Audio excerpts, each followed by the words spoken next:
নমস্কার, মৌসুমিস টেস্টি ট্রিটসে আপনাদের সবাইকে স্বাগত। আমার আজকের রেসিপি গাজরের হালুয়া। শীতকালে আমরা ডেজার্ট হিসাবে গাজরের হালুয়া খেতে ভীষণই পছন্দ করি। কম উপকরণে কম সময়ে বানিয়ে নেওয়া যায় এই সুস্বাদু গাজরের হালুয়া রেসিপি। গাজরের হালুয়া বানানোর জন্য নিয়েছি 1 কেজি গাজর। গাজরের খোসা ছাড়িয়ে পরিষ্কার করে ধুয়ে নিয়েছি।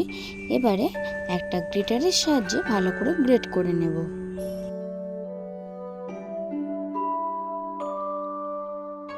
দেখুন, গাজরগুলো একদম আমি মিহি করে গ্রেট করে নিয়েছি। এবার হালুয়া তৈরি করব। হালুয়া তৈরি করার জন্য কড়াইতে 1/2 কাপ পরিমাণ ঘি দিয়ে নিয়েছি। ঘিটা ভালোভাবে গরম হলেই এর মধ্যে গ্রেট করে রাখা গাজরগুলো দিয়ে দেব।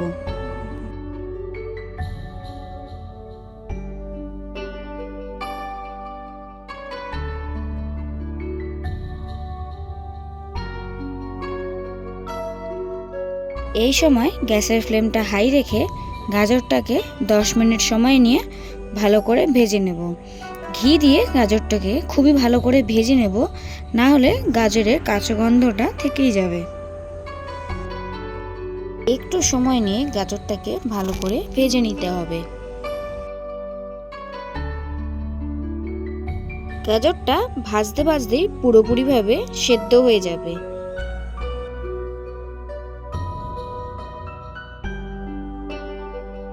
দেখুন, গাজরটা প্রায় ভালোভাবে সেদ্ধ হয়ে গিয়েছে। গাজর থেকে তেল ছাড়তেও শুরু করে দিয়েছে।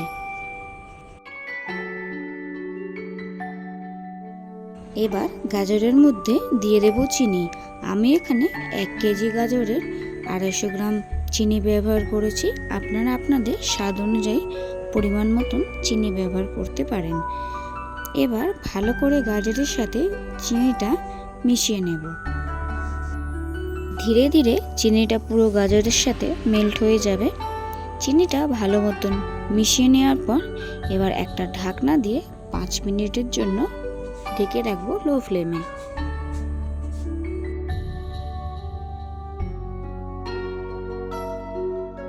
5 মিনিট পর ঢাকনা খুলে নিলাম। দেখুন, চিনিটা পুরোপুরি মেল্ট হয়ে গিয়েছে, সামান্য পরিমাণ ঘিও ছাড়তে শুরু করে দিয়েছে। এবার গ্যাসের ফ্লেমটা মিডিয়াম করে আরও একবার ভালো করে মিশিয়ে নেব। গাজরের থেকে ঘি ছাড়তে শুরু করলে এর মধ্যে দিয়ে দেবো 1 কাপ পরিমাণ লিকুইড মিল্ক। দিয়ে গাজরের সাথে খুব ভালো করে মিশিয়ে নেব। এই অবস্থায় গ্যাসের ফ্লেমটা একদম লো করে রাখবো। লিকুইড মিল্কটা মেশানোর পর এর মধ্যে দিয়ে দেবো 3 চামচ পরিমাণ মিল্ক পাউডার। দিয়ে ভালো করে এই গাজরের সাথে মিল্ক পাউডারটা মিশিয়ে নেব। এবার গ্যাসের ফ্লেমটা অফ করে ঢাকা দিয়ে রাখবো মিনিট 5 মতো।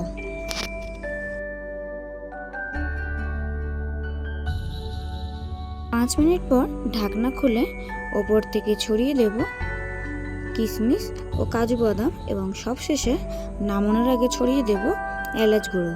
এলাচ গুঁড়ো দেওয়ার পর ভালোভাবে মিশিয়ে নেব। কাজু ও কিশমিশ ছড়িয়ে দেওয়ার পর আপনারা চাইলে গরম গরম গাজরের হালুয়া সার্ভ করতে পারেন, নইলে ঠান্ডা করেও গাজরের হালুয়া সার্ভ করতে পারেন।